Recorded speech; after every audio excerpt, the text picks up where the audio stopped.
오늘은 창세기 43장의 말씀을 중심으로 세상에 어리석은 기도는 없다. 세상에 어리석은 기도는 없다라는 제목의 말씀을 전하고자 합니다. 모든 역사는 하나님이 주관하시는 줄 믿기 바라겠습니다. 누가 주관한다고요? 하나님이 주관하시는 거예요. 우연은 있다 없다. 우연은 있다 없다. 없다는 거예요. 여러분, 세상에 우연은 없습니다. 다 하나님의 정확한 작정 속에, 계획 속에 이루어지는 줄로 믿습니다. 특별히 하나님은요, 고난을 통해서 하나님의 뜻을 이루어 가시더라라고 하는 거예요. 1절에 보니까 뭐라 그래요? 1절 뭐래요? 그 땅에 기근이 심하고. 그 땅에 기근이 심했대요. 바꿔 말하면 이런 거죠. 기근이 심하지 않았으면 야곱의 가족과 요셉이 만날 일은 없었다는 거예요. 재미지 않습니까? 기근이 없었잖아요. 그러면은 요셉과 야곱의 가족이 만날 일이 없었다는 거예요. 여러분, 그러니까 그 고난을 통해서 하나님의 일을 이루어 가시더라라고 하는 거예요. 우연으로 되는 일은 아무것도 없다라는 것입니다. 그러므로 이렇게 생각하면 좋을 것 같아요. 고난과 기근이 온다. 뭔가 안 좋은 일이 있다. 뭔가 내 마음대로 안 된다. 예기치 못한 어떤 일들이 자꾸 발생한다. 그러면 이렇게 생각하면 돼요. 누가 일하신다? 하나님이 일하신다는 거예요. 내 뜻대로 안 되고 있다. 그럼 짜증나는 이게 아니라 누가 일하신다는 거예요. 하나님이 일한다는 거예요. 하나님이 새 일을 행하신다. 이렇게 생각하면 거의 맞더라라고 하는 것입니다. 뭐 예를 들면 이런 거죠. 애인한테 차였다. 여기 이제 애인 있는 사람이 이제 많이 없네요. 2사람 정도. 예를 들어 애인한테 차였다. 헤어졌다. 고난이고 시련이죠. 그럴 때 어떻게 생각하라고요? 하나님이 새 일을 행하시는구나. 더 좋은 사람 주시겠구나. 이렇게 생각하라는 거예요. 코로나로 인해서 장사가 망했다. 이것도 고난이고 시련이죠. 고난과 시련을 때 어떻게 생각하라고요? 하나님이 일하신다. 더 성공적인 사업 하게 하시려고 빨리 접게 하셨구나. 뭐 이렇게 생각하면 된다는 거예요. 이제 4일 오면 저희 이제 사택 계약 만료일입니다. 20일 계약 만료일인데 아직까지 집이 안 구해졌잖아요. 부동산 이제 구해줄 생각도 안 하더라고. 그나마 마음에 들었던 집 이래저래 계약서 쓰려고 하다가 이런저런 일들 때문에 계약이 잘 안 되었잖아요. 일종의 고난이죠. 시련이라고 할 수도 있죠. 근데 어떻게 생각하라고요? 더 좋은 집 주시려고, 더 새 집 주시려고 그러나 보다. 근데 그렇게 믿고 가는 거지요. 여러분, 23일이 LH 계약인데 좋은 집 주실 줄 믿습니다. 이건 끝나고 가장 올해까지 이 기도 제목 부탁드리겠습니다. 농담이에요. 어쨌든 하나 더 주고 주신다는 거예요. 그렇기 때문에 우리에게 중요한 게 뭐냐. 첫째로 오늘 3가지 말씀드릴 건데 첫째로 이겁니다. 우리의 선택보다, 우리의 결정보다 하나님의 은혜가 훨씬 중요하다는 거예요.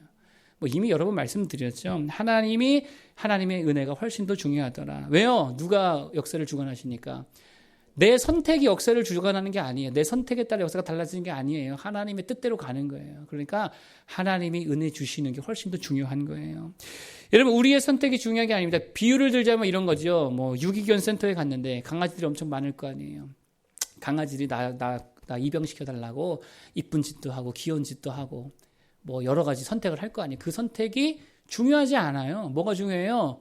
입양하러 간 사람이 자기 마음이 중요한 거예요. 마음 쏠리는 게 중요해요. 그 사람이 은혜 베푸는 게 중요하더라라고 하는 것입니다. 오늘 야곱의 가족의 상황도 마찬가지라는 거예요. 뭐 얼마나 좋은 선택지가 있었겠냐라고 하는 거예요. 별로 선택지도 없었다라고 하는 거예요. 지금 시므온은요, 요셉이 있던 애굽의 인질로 잡혀 있습니다. 애굽의 총리 요셉인데 아직 요셉인지 모르잖아요. 애굽의 총리는 막내 동생 데려오지 않으면 니들 다 죽여버린다. 지금 이렇게 엄포를 넣었다는 거예요.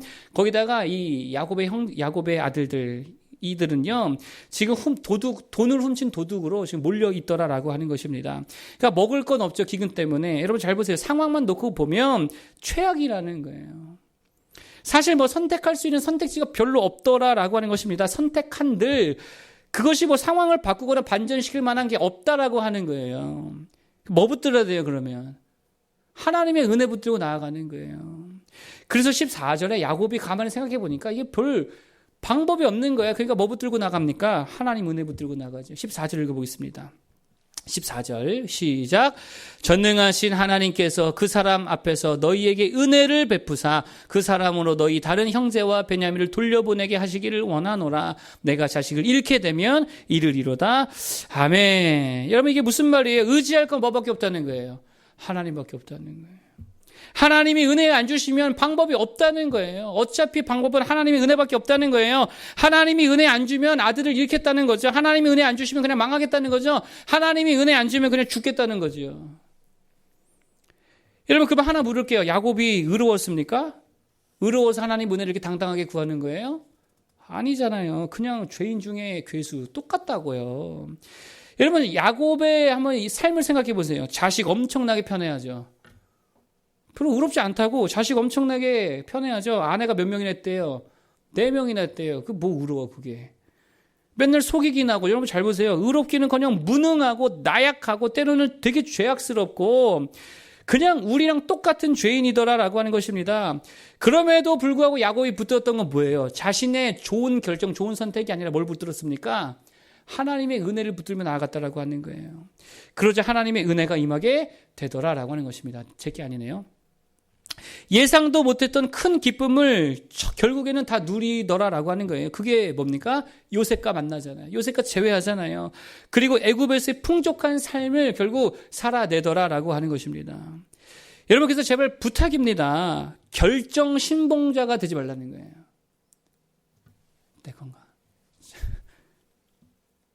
제게 아닌데요. 결정 신봉자가 되지 말라는 거예요. 신경 쓰지 마세요. 예. 선택 신봉자, 이게 뭐예요? 선택 잘해서 성공하는 거 아니라는 거예요. 내가 어떤 결정을 잘해가지고 인생이 잘 되는 게 아니라는 거예요. 요새 새벽에 고린도 전서를 읽고 있는데 거기서 사도 바울이 뭐라 그럽니까? 8장 8절 이렇게 말합니다. 제가 들려드릴게요. 음식은 우리를 하나님 앞에 내세우지 못하나니 우리가 먹지 않는다고 해서 더 못 사는 것도 아니고 먹는다고 해서 더 잘 사는 것도 아니니라. 무슨 말이에요? 여러 내포된 의미가 있겠지만 오늘 메시지와 연결하면 우리 선택에 따라 더 잘 살고 더 못 살고가 아니라는 거예요. 사실 하나님의 은혜가 훨씬 더 중요하더라라고 하는 거예요. 믿으십니까? 성경의 이야기 좀 읽어보세요. 아시잖아요. 성경의 이야기가 말하는 게 바로 그겁니다. 그들이 선택을 잘해서가 아니라 하나님 은혜로 살았다는 거예요. 하나님의 은혜로 살라라고 하는 것입니다. 굳이 선택을 해야 된다고 한다면 뭘 선택하라는 거예요? 하나님의 은혜를 선택하라는 거예요. 여러분, 성경은 방법이 좋고 수단이 좋고 그래서 성공한 이야기를 기록한 내용이 아니라는 거예요. 가만 보면 방법이 다 별로였어요. 수단이 다 별로였어요. 맨날 멍청한 짓거리만 했습니다. 그럼에도 불구하고 되는 이야기예요. 누구 때문에? 하나님 때문에, 하나님 은혜 때문에. 제가 어려서부터 들었던 하여튼 주일학교 설교 때는 단골로 나온 이야기들이 있잖아요. 진짜 이해도 안 가고 믿기지도 않고 도대체 왜 이런 동화 같은 이야기, 이런 유치한 이야기가 성경에 기록되어 있을까 싶을 만한 그런 이야기가 하나 있는데 그게 뭐냐? 열왕기하 6장에 보면은요. 엘리사의 제자들이 나무를 이렇게 베다가 도끼를 물에 떨어뜨립니다. 연못에 도끼가 빠졌습니다. 근데 이 도끼를 어떻게 건지는지 아십니까? 엘리사가 갑자기 나뭇가지를 집어 던져요. 그랬더니 그 무거운 쇠도끼가 어떻게 돼요? 떠올라요. 그래서 건져요. 여러분 웃기지 않습니까? 나 지금 이런 이야기들 좀 빠졌으면 좋겠는데 그러면 또 안 되지만 어쨌든 여기서 주는 메시지가 뭐예요? 나뭇가지 던지라는 거예요? 아니잖아요. 무슨 말입니까? 그들은 그렇게 멍청한 일을 했음에도 불구하고 하나님의 은혜가 일이 되게 하더라는 거예요. 여러분 여기서 보니까 하나님이 나뭇가지 던지라고 해서 던진 게 아닙니다. 그냥 엘리사가요. 그냥 던져본 거예요. 믿음으로 그냥 던진 거예요. 믿음을 쓰는데 방법이 되게 어리석었잖아요. 지혜가 없었으면 무식하고 멍청합니다. 물리도 모르고 아무것도 몰라요. 쇠도끼가 어떻게 떠올라요. 그런데 뭐 때문에 떠오르게 됐다는 거예요. 나뭇가지 던진 것 때문이 아니라 하나님의 은혜가 임하니까 쇠도끼도 떠오르더라는 거예요. 이게 바른 해석이지. 여러분 우리 인생도 똑같습니다. 우리 특징이 뭐예요? 진짜 멍청하잖아요. 똑똑해 멍청해요. 오늘은 납포하면 다 멍청하지. 다 멍청해요. 보는 눈도 별로죠. 지혜도 없지요. 그래도 실력이 좋아요. 그것도 아니지요. 바보들이에요. 하는 걸 좀 보세요. 인생 참 거지같이 살지. 참 바보같이 살지. 그런데 이상하게 또 사라지죠. 이상하게 뭔가 또 일이 되죠. 어려울 때 또 극복이 되죠. 그거 왜 그래요? 내가 잘해서 그래요? 아니라고. 하나님의 은혜라고. 하나님의 은혜 때문이에요. 그러므로 무조건입니다. 결정을 잘 하려고만 하지 말고 그냥 붙들자? 하나님의 은혜 붙드는 거예요. 하나님 도와주옵소서. 하나님 살펴주옵소서. 살려주옵소서. 불쌍히 좀 여겨주옵소서. 이게 훨씬 강력하다는 거예요. 그렇게 살아가는 모두를 축복합니다. 두 번째 말씀드릴 것은 이겁니다. 역사의 주인이신 하나님의 관심을 알아야 되는 거예요. 누구의 관심? 하나님의 관심. 역사의 주인이잖아요. 그러니까 그분의 관심을 알아야지요. 오늘 스토리를 간단하게 말하면 이런 겁니다. 기근이 나서 요셉의 형들이 애굽에 양식을 구하러 다시금 가야 됐다라고 하는 거예요. 먼저 번에 갔을 때는 시몬이 사로잡혔습니다. 그리고 돌아왔습니다. 그리고 요셉이 말하기를 막내 아우, 자기 가장 피가 온전히 섞이는 형제 아닙니까? 막내 아우를 데려오라고 했다는 거예요. 그런데 와서 보니까 양식을 산 돈 뭉치가 자루 속에 그대로 있었다는 거예요. 야, 이거 큰일 났다. 요셉이 돈을 안 받은 건데 모르잖아요. 그러니까 이들이 막 두려워 떨었다라고 하는 거예요. 그래서 지금 형제들과 야곱이 이 일을 놓고 이거 어떻게 해야 되느냐 막 회의하고 논의하고 이야기를 하다가 보니까 내린 결론이 뭐냐. 그러면 베냐민을 데리고 가되 어떻게 해서 가자? 야곱이 지금 의견을 내는 거예요. 예물을 잔뜩 준비해가지고 가라는 거예요. 그래서 그의 마음을 한번 달래보자라고 하는 거예요. 11절부터 13절까지 읽어보겠습니다. 11절부터 13절까지 쭉 한번 읽어보겠습니다. 시작. 그들의 아버지 이스라엘이 그들에게 이르되 그러할진대 이렇게 하라. 너희는 이 땅의 아름다운 소산을 그릇에 담아가지고 내려가서 그 사람에게 예물로 드릴지니 곧 유향 조금과 꿀 조금과 향품과 몰약과 유향나무 열매와 감 복숭아이니라. 너희 손에 갑절의 돈을 가지고 너희 자루 아귀에 도로 넣어져 있던 그 돈을 다시 가지고 가라. 혹 잘못이 있었을까 두렵도다. 네 아우도 데리고 떠나 다시 그 사람에게로 가라. 아멘. 여러분 잘 보세요. 이들은 애굽 군주 요셉의 마음을 달래기 위해서 이런저런 전략을 짜고 회의를 하고 있더라라고 하는 거예요. 그리고 최선을 다해서 예물을 준비해서 가고자 했다는 것입니다. 여러분들 요셉의 입장에서 한번 생각해 보세요. 요셉의 입장에서 생각하면 이게 다 쓸데없는 일인 거 아닙니까? 다 쓸데없는 일이에요. 요셉이 예물 많이 주고 안 주고 뭔 상관이에요. 내 옷이 가족인데. 요셉 입장에서 생각해 보라고. 내 가족인데 그 예물 갖고 오고 안 갖고 뭐가 중요해요? 꿀 주고 안 주고 뭔 상관이에요? 어차피 오면은 다 살려줄 거거든요. 뭐가 중요한 겁니까?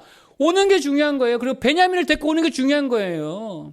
요셉의 관심은 그거 하나입니다. 그들이 오는 거고 베냐민 데리고 오는 거예요. 예물 소용없어요. 아무 관심이 없다는 거예요. 그러면 어떻게 하는 게 제일 좋은 겁니까? 무조건이죠. 예물이고 나발이고 베냐민 데리고 함께 가면 되는 거예요. 그게 요셉이 가장 바라는 거라고.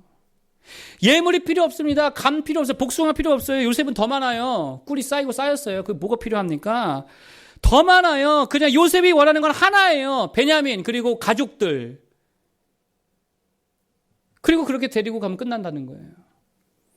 여러분 요셉을 하나님으로 치환할 수 있겠죠. 요셉을 하나님의 마음으로 치환할 수 있다는 거예요. 그럼 우리 문제가 뭐예요? 하나님이 원하는 한 가지, 그거 생각하지 않고 잡다한 거 가지고 간다는 거예요. 되게 복잡하게 생각한다는 거예요. 여러분, 하나님이 원하는 게 뭡니까? 첫 번째는 나 자신이에요. 내가 오는 걸 원해요. 돈 들고, 그거 아니요. 그냥 내가 가는 걸 원하시는 거예요.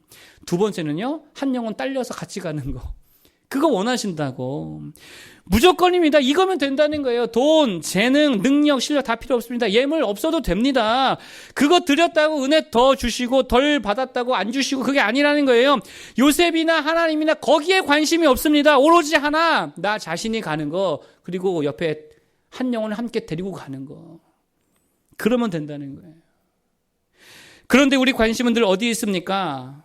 다른 데 있죠. 얼마나 찬양을 더 잘할까? 얼마나 요리를 더 맛있게 할까? 얼마나 사내가 더 잘 지낼까? 얼마나 설교를 더 멋지게 잘해볼까? 얼마나 교회에서 인정받을까? 하나님께 뭐를 드릴까? 물론 다 선하고 좋은 생각입니다. 그런데 그 이전에 뭐가 있어야 되는 거예요? 일단 내가 가야죠. 하나님 바라시는 그거라니까요. 내가 가야지. 누구랑 같이? 다른 영혼 하나 데리고 가는 거. 베냐민 같은 하나님 원하시는 영혼 하나 데리고 가는 거. 그게 하나님이 진짜 원하시는 모습이라는 거예요.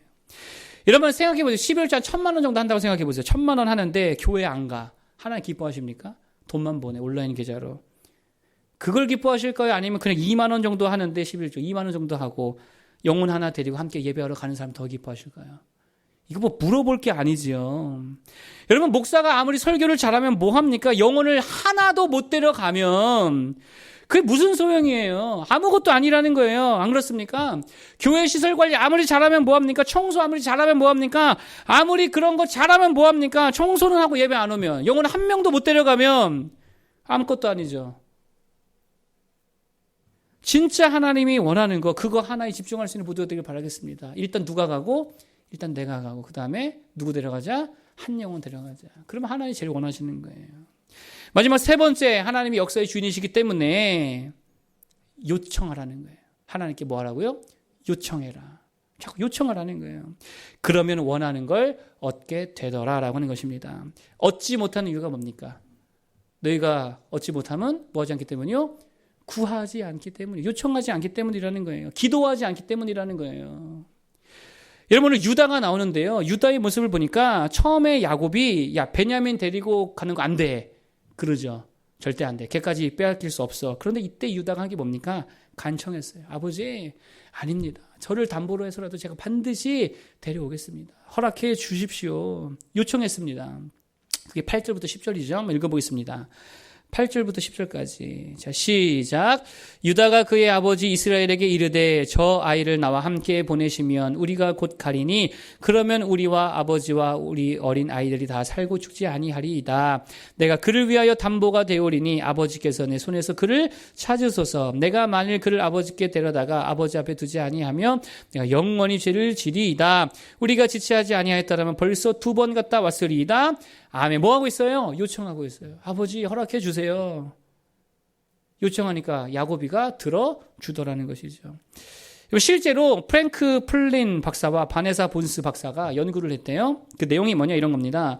먼저 이렇게 참가자들을 모으고 그들에게 물어봤어요. 야, 밖에 나가서 낯선 사람들에게 이 설문에 응해달라고 요청을 하면 5명의 설문을 받으려면 몇 명 정도에게 요청을 해야 될 것 같으냐 물었더니요. 평균치가 20명 정도 해야 될 것 같습니다. 20명에게 이걸 요청했을 때에 5명 정도가 요청에 응해 줄 것 같습니다. 라고 대답했다라고 하는 거예요. 실제로 나가서 해봤더니요. 예상과 달랐습니다. 10명 딱 요청했더니 10명 중에 50% 5명이 해주더라는 거예요. 그러니까 우리가 생각하는 것보다 요청의 힘이 훨씬 더 강했다라고 하는 거예요.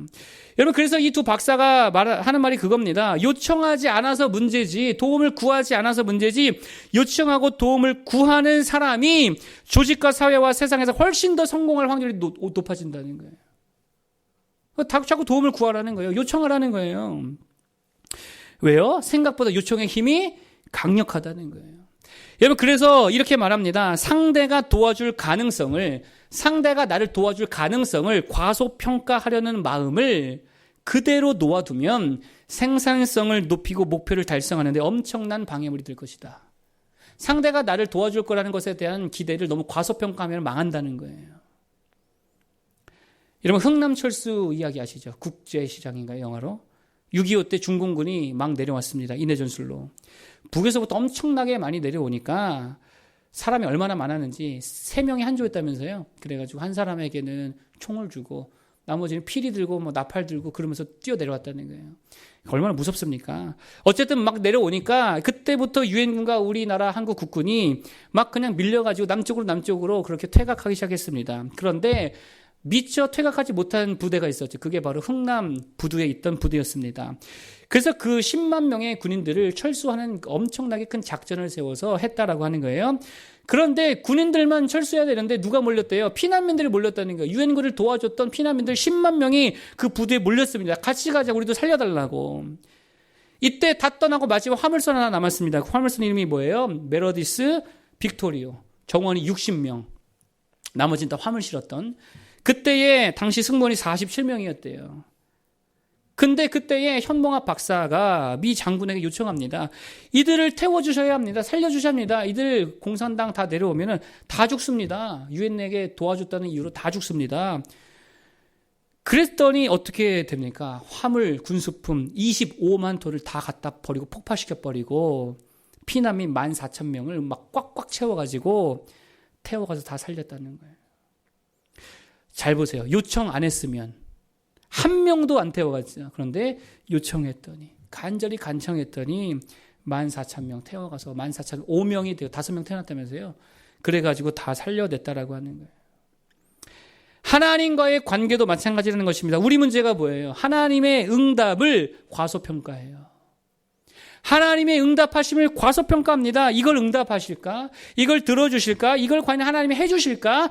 하나님의 응답률을 되게 과소평가하고 있다라고 하는 거예요. 그래서 구하지를 않습니다. 요청을 하지 않습니다. 지레 겁먹고 기도를 하지 않습니다. 이게 제일 큰 문제라는 거예요.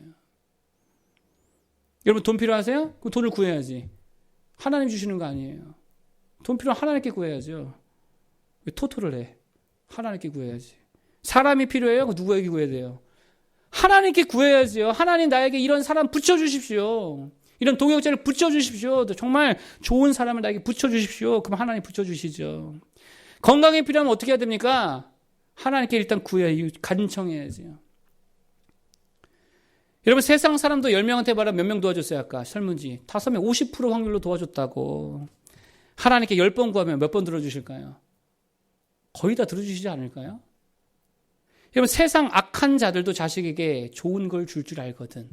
하물며 하나님이신데 너희가 구하는 것들 다 주시지 않겠느냐? 넘치도록 주시지 않겠느냐? 성령을 주시지 않겠느냐?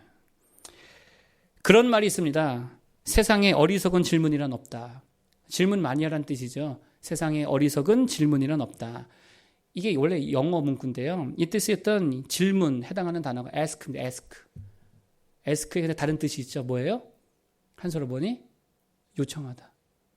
바꿔 말하면 세상에는 어리석은 요청이란 없다. 기독교식으로 바꿔볼게요. 세상에는 어리석은 기도란 없다.